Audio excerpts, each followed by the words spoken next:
All the Light We Cannot See by Anthony Doerr.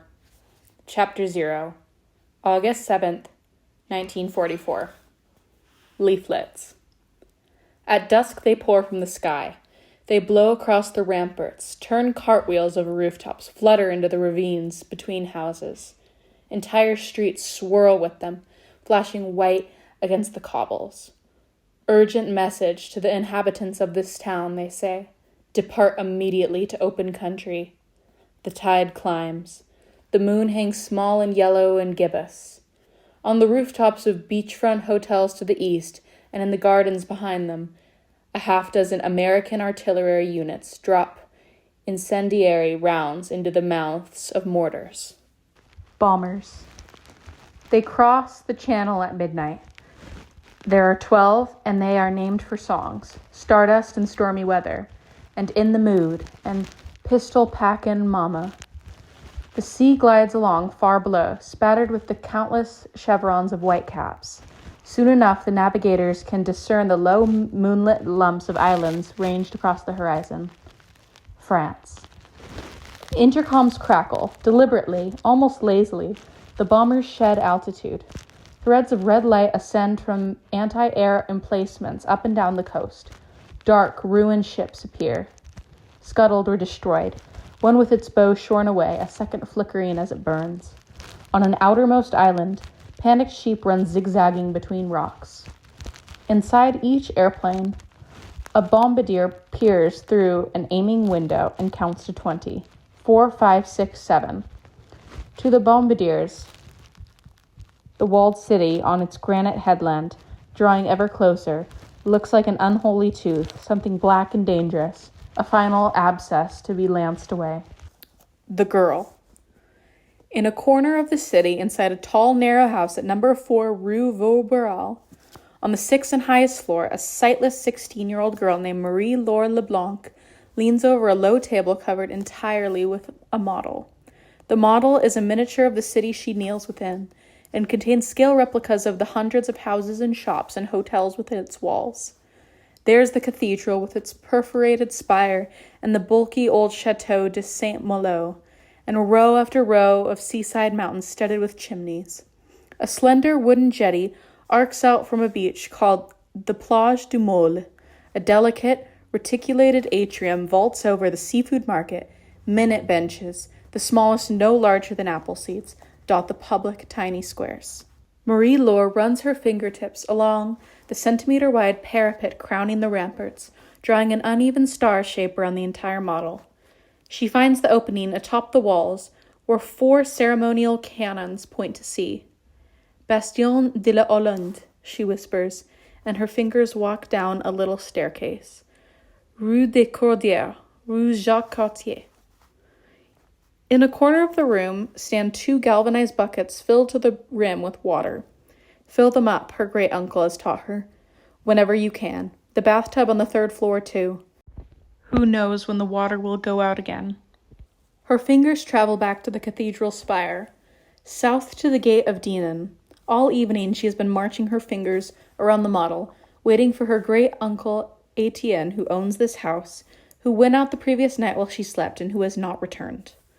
And now it is night again, another revolution of the clock, and the whole block is quiet, and she cannot sleep. She can hear the bombers when they are 3 miles away. A mounting static, the hum inside a seashell.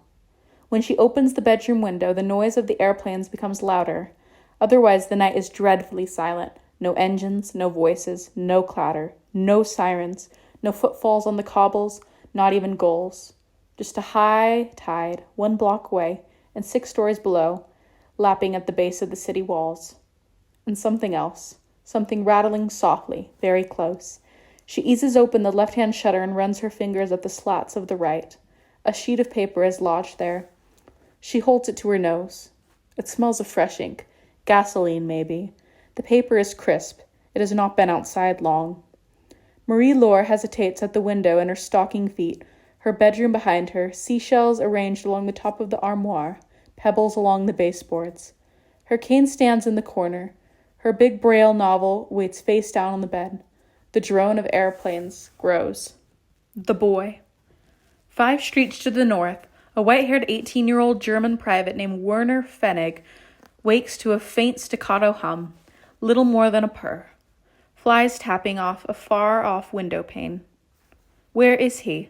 The sweet, slightly chemical scent of gun oil, the raw wood of newly constructed shell crates, the mothballed odor of old bedspreads. He's in the hotel. Of course. L'Hôtel des Belles, the Hotel of Bees. Still night, still early. From the direction of the sea comes whistle and booms. Flak is going up. An anti-air corporal hurries down the corridor, heading for the stairwell. Get to the cellar, he calls over his shoulder, and Werner switches on his field light, rolls his blanket into his duffel, and starts down the hall. Not so long ago, the Hotel of Bees was a cheerful address, with bright blue shutters on its facade, and oysters on ice in its cafe, and Britain waiters in bow ties polishing glasses behind its bar. It offered 21 guest rooms commanding sea views and a lobby fireplace as big as a truck. Parisians on weekend holidays would drink aperitifs here, and before them, the occasional emissary from the Republic, ministers and vice-ministers and abbots and admirals, and centuries before them, Winburn's corsairs, killers, plunderers, raiders, seamen.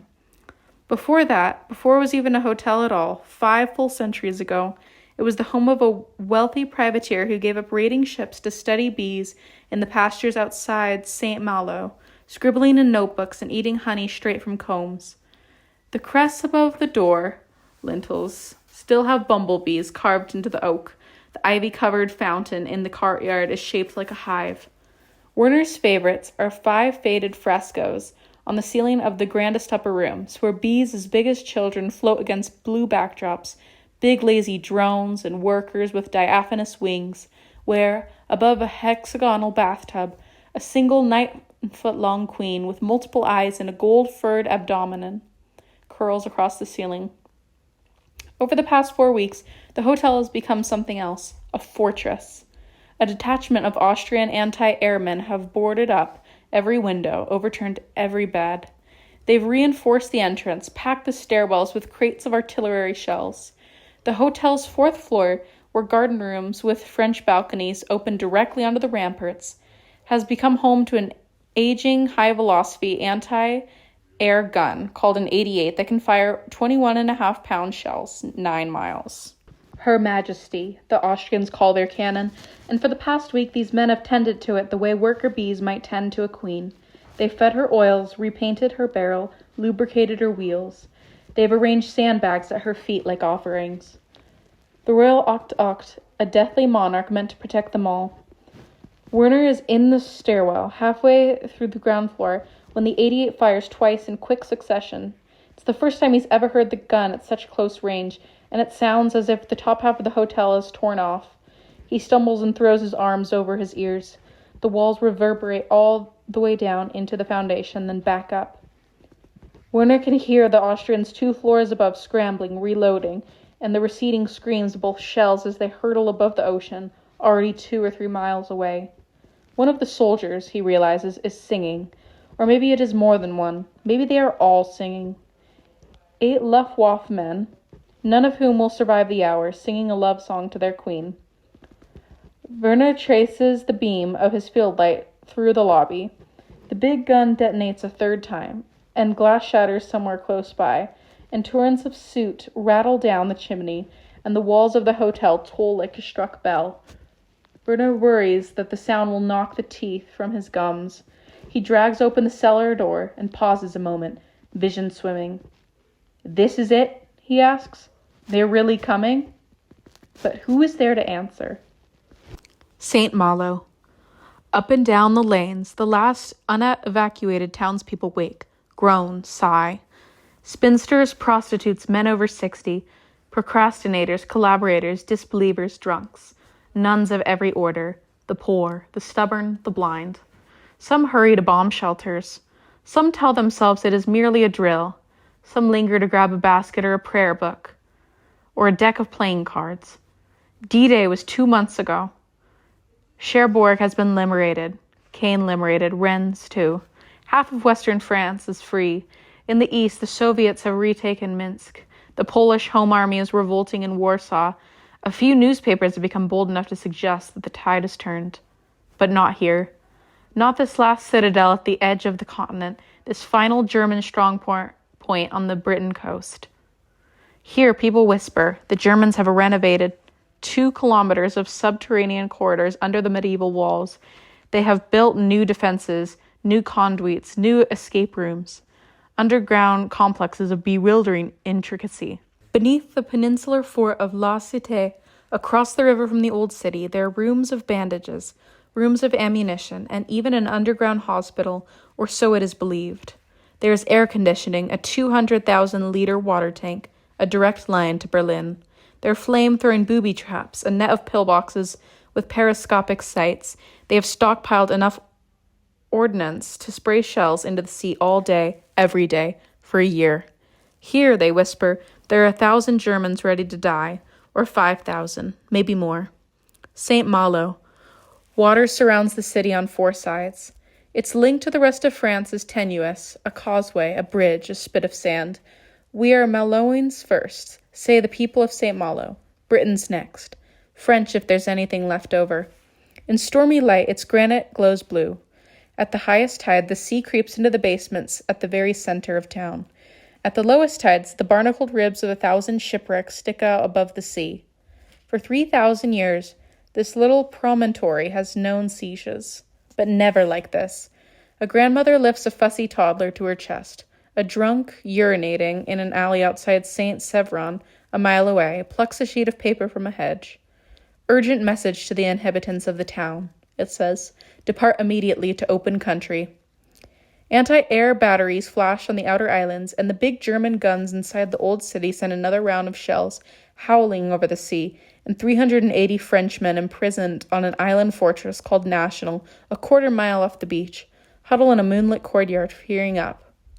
4 years of occupation, and the roar of oncoming bombers is the roar of what? Deliverance?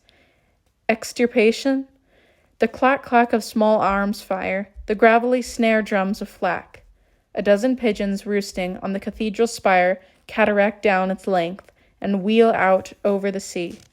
Number 4, Rue Vaugirard. Marie-Laure Leblanc stands alone in her bedroom, smelling a leaflet she cannot read. Sirens wail. She closes the shutters and relatches the window. Every second the airplanes draw closer, every second is a second lost. She should be rushing downstairs. She should be making for the corner of the kitchen where a little trapdoor opens into a cellar full of dust and mouse-chewed rags and ancient trunks long unopened. Instead, she returns to the table at the foot of the bed and kneels beside the model of the city. Again, her fingers find the outer ramparts, the Bastion de la Hollande, the little staircase leading down. In this window, right here in the real city, a woman beats her rugs every Sunday. From this window here, a boy once yelled, "Watch where you're going. Are you blind?" The window panes rattle in their housings. The anti-air guns unleash another volley. The earth rotates just a bit further. Beneath her fingertips, the miniature Rue d'Estrie intersects the miniature Rue Vaugirard. Her fingers turn right. They skim doorways. 1, 2, 3, 4. How many times has she done this? Number 4, the tall, derelict bird's nest of a house owned by her great-uncle Etienne, where she has lived for 4 years, where she kneels on the 6th floor alone as a dozen American bombers roar toward her. She presses inward on the tiny front door, and a hidden catch releases, and the little house lifts up and out of the model. In her hands, it's about the size of one of her father's cigarette boxes. Now the bombers are so close that the floor starts to throb under her knees. Out in the hall, the crystal pendants of the chandelier suspended above the stairwell chime. Marie-Laure twists the chimney of the miniature houses 90 degrees. Then she slides off 3 wooden panels that make up its roof and turns it over. A stone drops into her palm. It's cold, the size of a pigeon's egg, the shape of a teardrop. Marie-Laure clutches the tiny house in one hand and the stone in the other. The room feels flimsy, tenuous. Giant fingertips seem about to punch through its walls. "Papa," she whispers. Cellar. Beneath the lobby of the Hotel of Bees, a corsair's cellar has been hacked out of the bedrock. Behind crates and cabinets and pegboards of tools, the walls are bare granite. 3 massive hand-hewn beams, hauled here from some ancient Britain forest and craned into place centuries ago by teams of horses, hold up the ceiling. A single light bulb casts everything in a wavering shadow. Werner Pfennig sits on a folding chair in front of the workbench, checks his battery level, and puts on headphones. The radio is a steel-cased two-way transceiver with a 1.6 meter band antenna. It enables him to communicate with a matching transceiver upstairs with 2 other anti-air batteries inside the walls of the city, and with the underground garrison command across the weather mouth. The transceiver hums as it warms. A spotter reads coordinates into the headpiece, and an artilleryman repeats them back. Werner rubs his eyes. Behind him, a confiscated treasure is crammed to the ceiling. Rolled tapestries, grandfather clocks, armoires, and giant landscape paintings crazed with cracks. On a shelf opposite Werner sit 8 or 9 plaster heads, the purpose of which he cannot guess. The massive staff sergeant, Frank Volkheimer, comes down the narrow wooden stairs and ducks his head beneath the beams. He smiles gently at Werner and sits in a tall-backed armchair upholstered in golden silk, with his rifle across his huge thighs, where it looks like little more than a baton. Werner says, "It's starting?" Volkheimer nods. He switches off his field light and blinks his strangely delicate eyelashes in the dimness. "How long will it last?" "Not long. We'll be safe down here." The engineer, Bernd, comes last. He is a little man with mousy hair and misaligned pupils. He closes the cellar door behind him and bars in, and sits halfway down the wooden staircase with a damp look on his face. Fear or grit, it's hard to say. With the door shut, the sound of the sirens softens. Above them, the ceiling bulb flickers. Water, thinks Warner. I forgot water. A second anti-air battery fires from a distant corner of the city, and then the 88 upstairs goes again. Stentorian, deadly, and Werner listens to the shells scream into the sky. Cascades of dust hiss out of the ceiling. Through his headphones, Werner can hear the Austrians upstairs still singing. Auf die Walde, da scheint die Sonne so golde. Volkheimer picks sleepily at a stain on his trousers. Burnt blows into his cupped hands. The transceiver crackles with wind speeds, air pressure, trajectories. Werner thinks of home. Frau Elena bent over his little shoes, double knotting each lace. Stars wheeling past a dormer window. His little sister, Jutta, with a quilt around her shoulders and a radio airpiece trailing up from her left ear. 4 stories up, the Austrians clap another shell into the smoking breech of the 88 and double-check the traverse and clamp their ears as the gun discharges. But down here, Werner only hears radio voices of his childhood. The goddess of history looked down to earth. Only through the hottest fires can purification be achieved. He sees a forest of dying sunflowers. He sees a flock of blackbirds explode out of a tree. Bombs away. 17, 18, 19, 20. Now the sea races beneath the aiming windows. Now rooftops. 2 smaller aircraft line the corridor with smoke, and the lead bomber salvos its payload. And 11 others follow suit.